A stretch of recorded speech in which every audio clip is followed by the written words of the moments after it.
Holly. Welcome back to my channel and welcome back to a perfume video. I know these are few and far in between. I apologize for that, but I hope that if you watch my vlogs, you can enjoy those and help you understand why it's so inconsistent, the uploading. Today I am filming a tag video. Actually, I want to film two tag videos. I hope that I can get them both filmed today because I don't really want to have to put makeup on and stuff to film again another day. The first one is the easier of the two because I'm not going to actually be physically showing you any products, but I will put a picture up of things that I'm talking about, but I'm not going to blabber about it anymore. I'll just start with the tag. So this is the indie perfume tag. If I've done this tag before, just consider this an updated version, even if some of the answers are the same. Some of the answers might be different because I don't really have a good time remembering things.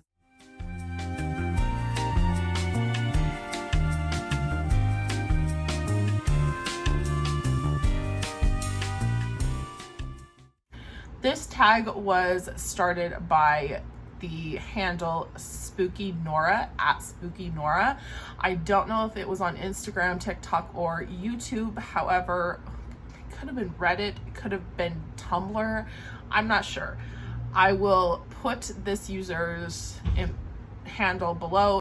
I apologize. Also, I'm not going to tag anyone to do this because I don't really like to be like that person. So if you want to, please feel free and tag me so that I can go watch yours. Without further ado, let's get on to the questions. Number one, when did you get into indie perfumes and why? So it was 2008 or 2009, around there, when I started getting into indie perfumes. I was really active on makeup forums, especially indie makeup forums like Indie Makeup and More on Reddit and Makeup Talk, Makeup Alley, those types of forums. And those forums always had like a sub thread for indie perfumes. And because I was interested in perfume, I've always loved perfume, I really got interested in indie perfume as well through those channels. The second question is, what was your first perfume that was full size and do you still have it? The first full size indie perfume I remember purchasing was Vortex from Darling Clandestine, and I purchased it with the scent Halo Chrome at the same time. I believe it was Halo Chrome. It might have been, actually it might have been something else. But anyway, I purchased a few at the same time. But Vortex is the one that I remember because it was the one I was most curious about and the one that stood out to me the most. And yeah, I do have that exact same bottle still because it's not one that I wear very often. To me, it's more like a scent and not a experience. I hope that makes sense. I don't wear it though, but I love the smell. Number three, what is your newest perfume? So I actually don't have it in my hot little hands yet, but I did recently purchase the scent Haunted Home from the indie brand Mona Lisa. Those fragrances are from the fall and Halloween collection and were meant to start shipping out October 1st. I believe filming this is October 8th, so I'm not surprised that it hasn't reached me yet, but I'm going to be very excited when it does because it's one of my favorite indie fragrances. Number four, what house do you have the most fragrances from or the most scents from? First, number one is Alchemia, because I buy a lot of their scents during their July sale, so I have a lot from them. Second would be Darling Clandestine. I just love her creativity and her scent, the way that she puts scents together. And third is House of Gloy. I find them to be very wearable, and so I buy a lot from them. Number four, what is your biggest perfume pet peeve? Oh my gosh. I have a lot of pet peeves, but it usually surrounds more like people than it does the perfumes. One of the pet peeves that I have is indie perfumers who don't treat their business like a business, who treat their customers like, I do not mind being a friend with a business owner, but I still want them to treat me like a customer when I am being a customer. But a lot of indie businesses, not just perfumes, but all sorts of like small businesses or indie businesses, I've noticed that a lot of times the business owners will tend to make pleas to their customers as if they were their friends, when it comes to being understanding about things like health or problems with fulfilling orders. And I do understand that if you are a single person running a business, there is going to be times when things will come up where you can't fulfill orders in a timely fashion, and I completely understand that. But don't act as if I shouldn't expect from you the same thing that I would expect from any business, which is either a updated time frame of when my order will ship, a refund if the order is not going to be able to be fulfilled in a timely manner, or a substitution if the product itself is the problem. So sometimes I see businesses where the owners will say like, oh my gosh, like I can't do blah blah blah because of blah blah blah, do you not mind waiting, or do you not mind the fact that it's going to be like blah blah blah. Yes, I do mind, because I paid for my product and I am a customer, and I expect to be treated like a paying customer, not like your friend. People may disagree. People may find that to be unreasonable on my part, or be harsh towards those business owners. But I feel like if you're going to successfully grow your business, you have to treat it like a business and not like a hobby. So if it's your hobby, then that's totally fine. That's something different. Do whatever you want, who cares? But that's probably my biggest pet peeve. Number 8, controversial opinion. I think what I just said was a pretty controversial opinion. I know a lot of people would disagree and would side on the small business owner's side, saying that, there's just one person, blah, blah, blah. But another fairly controversial opinion in regards to indie perfumes specifically is the use of pre-made bases. I fall directly in the camp, I don't care if you use a pre-made base, because I'm only interested in the final product.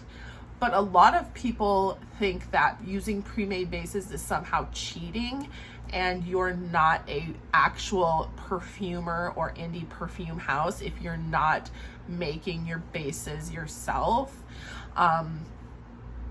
This is personal opinion, like personal preference, I think, and I don't think that anybody needs to be held liable for whether they do or do not agree with whether a perfumed pre-made base is acceptable. But I have found that I don't really notice them. Sometimes I do in some houses, like indie perfume houses, I notice them, but most don't. It doesn't bother me. And the ones who I've used who make their own bases tend to be quite a bit more expensive, and I don't see the output of the final product as making the adjusted cost worth it. If that makes sense. I hope that makes sense, because I'm not really sure the words that I'm putting together are right, but I hope that makes sense.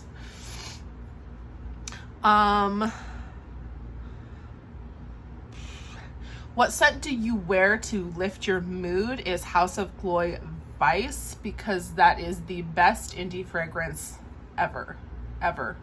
It's delicious, it's fluffy, it's sweet, but it has like a healthy, hearty base, and it's not too sweet. It's perfect. House of Glory Vice is absolute perfection, and I will die on that hill. What scent makes you nostalgic? The scent that makes me most nostalgic is Supernova Sway from Darling Clandestine. And the funny thing about that fragrance is it makes me nostalgic for a childhood that I didn't even have. Like, I am nostalgic for someone else's childhood. It smells like hot city streets. It smells like summer in the city. It makes me think of like kicking the fire hydrant till the water's spraying and you're laughing, kids are playing, people are on their porches or outside talking to each other and just living life like in the city. I didn't grow up in a city. I grew up in a freaking country, like in the middle of nowhere in Bumsville, Idaho. That was not my childhood, but Supernova Sway makes me feel like that was my childhood. What single note is your soulmate? My soulmate note is probably incense. It varies, it changes often, but I think that if a fragrance, especially a well-done indie fragrance, has an incense note, I'm definitely gonna like it. Like, it would probably have to be pretty bad for me to not like it, which is why fall and winter is the time when I buy the most indie fragrances, because that's when they usually have those incense and resin notes. So what scent would your favorite character wear?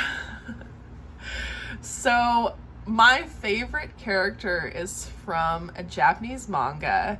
It is called Zombie Powder, and the main character's name is Gamma Akutabi. If you know what I'm talking about, let me know in the comments, because we might be best friends. If you don't know what I'm talking about, I don't expect you to, because this is a manga from the early 2000s.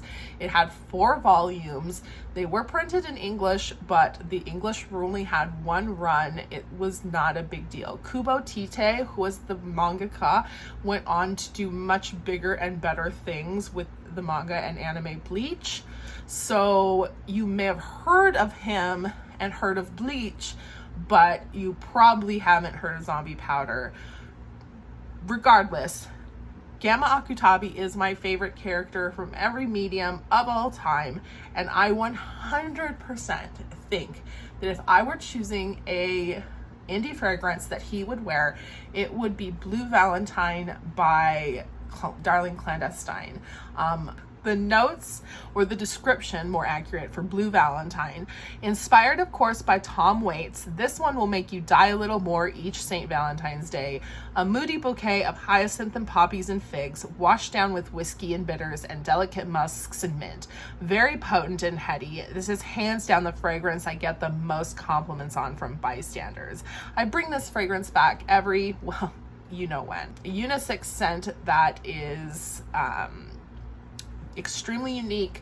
It is very, like, it's floral and minty and musky, and there's a very heavy booze and like kind of leathery note. To me, when I picture the character Akutabi Gamma, I picture someone with this kind of like masculine yet androgynous and very cool vibe, and Blue Valentine fits that idea perfectly in my opinion. Number 11, this is question number 11. What note is inescapable and you can't avoid it? It is coconut. Oh my God. And vanilla. Vanilla too. Well, vanilla is much more unavoidable. Coconut only really plays during the spring and summer. Vanilla is a year-round thing, but I don't mind vanilla as long as it's blended well, because it adds a really nice sweetness. There's some vanillas though that just make me sick to my stomach, that I cannot stand to smell, but coconut drives me insane, unless it's a very specific coconut, which I think, yeah, I do mention one here in a moment, that's quite watery and fresh. I will like it. toasted coconut or like coconut meat or coconut milk. Those type of thick coconut scents really make me like nauseous. Ugh. It's unavoidable, especially during spring and summer. They're in everything. There is a coconut note in everything, and I just avoid it because I don't know what it's going to be like. So no, I don't even deal. What scent has the best name? There are a lot. Okay, I really had to go with one that just came right to the top of my mind, because there are a lot of indie perfumes with really creative and funny names, and that's one of the things I enjoy about indie perfumes the most. It's like telling people, oh, I'm wearing Spitting Monkey has a toupee, like, you know, something random. That's not a real name, that came off my head. But one of my favorites is from the Strange South, and the name is, if you're reading this, get a hobby. And I think that's actually a real print on a tombstone, like an actual tombstone somewhere in the South. There's a story about it on their website, but every time I think of that or every time I see it, I giggle like a little bit inside. It just makes me laugh to think that there was someone who was just so had so much personality that even after death, you still are experiencing their personality. What scent did you think you would hate and end up loving? The one I was going to say, the coconut one that I mentioned earlier, I don't think is the best example for this because I don't think I love it. I actually feel kind of ambiguous about it, to be honest. So I would probably say that the scent that I thought that I would hate, it's hard because I wouldn't order a fragrance, even a sample, if I thought I was gonna hate it. So I'll just tell you the one I was thinking of. It's from House of Gloy. It's called Gardenian Coconut. It's from their limited summer release where they had a bunch of coconut variations. If any of these are available, I will link them down below. But it has a really nice coconut. The gardenia, on the other hand, is a little much for me, so I'm still on the fence about it, but it is a really nice hot weather fragrance. It's not overpowering or like too sweet or sticky, so I do like it. I just don't know that I love it. Number 14, this is question number 14. Do you have any advice for newbies? Yes. If you are new to indie perfume, first of all, I wouldn't say dive into indie perfume if you aren't a perfume wearer. Some people like indie perfumes because they don't have additives that cause allergic reactions, and if that's your situation, then that's fine. A lot of people choose indie perfumes over traditional perfume houses because of that reason. So that's totally fine. But if you don't wear perfume in general, just because it's an indie perfume doesn't mean you're going to like it more. So that's one thing to keep in mind. However, if you do wear perfume and you are looking at indie perfumes as an alternative to like a mainstream type of perfumery, first of all, definitely look at what other people are saying about brands. Do your own research about different brands because you don't want to get scammed. There are 100% scam brands that are repackaging pre-made perfumes and selling them as independent. Okay, so definitely do your research on any brand or perfume house that you're thinking about buying from. If they've been around for a long time, if they have a lot of good reviews, if they have a large following on Facebook or Reddit, those are all really good signs. But also don't feel compelled to only purchase from brands that people recommend to you, because a lot of really good indie brands are pretty small still, and they're selling on Etsy, they're selling on eBay. They don't have their own storefront on the internet. So you can find a lot of good perfume indie perfume brands just by searching Etsy or just searching online. And then when they come up, if you see something that's interesting to you, just research the brand and make sure that it is, you know, a good, reputable indie brand, and then buy it. Buy a sample. Most indie houses offer sample sets, which is amazing. And I definitely recommend that you order those sample sets first. Don't be like me and just be like, samples, who needs them? Go all in, because you'll end up with hundreds and hundreds of indie perfumes that you don't wear.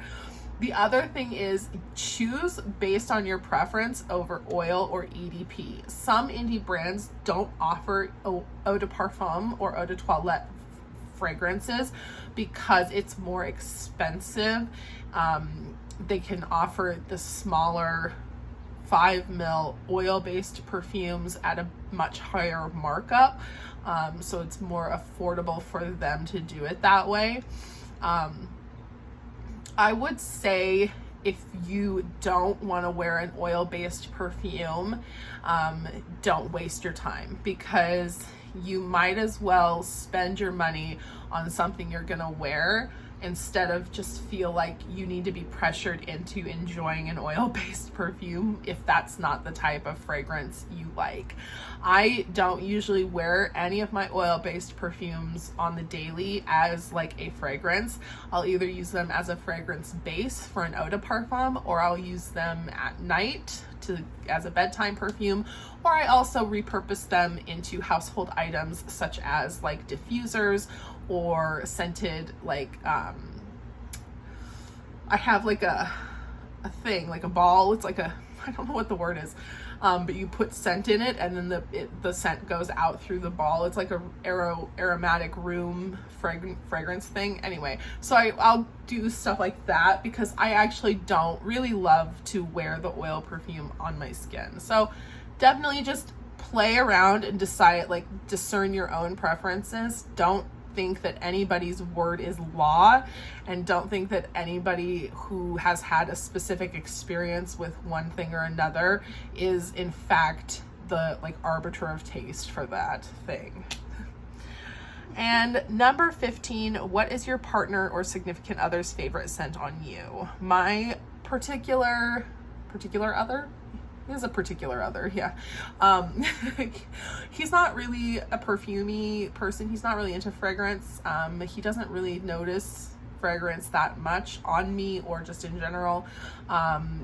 He really has to like be paying attention and like sniffing, but I think that he would most prefer something like Black Forest from Solstice Scents, or I mostly can only think of Solstice Scents fragrances that he likes. So they have a really nice kind of gourmandy, resiny, incensey vibe to them. So I like them, and that's probably his preference too.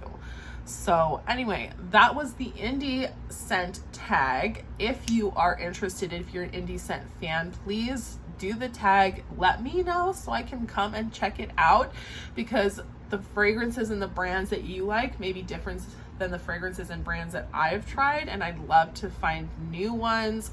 It's always the same story. Like, we always are searching for the next best thing, right? So that's me too.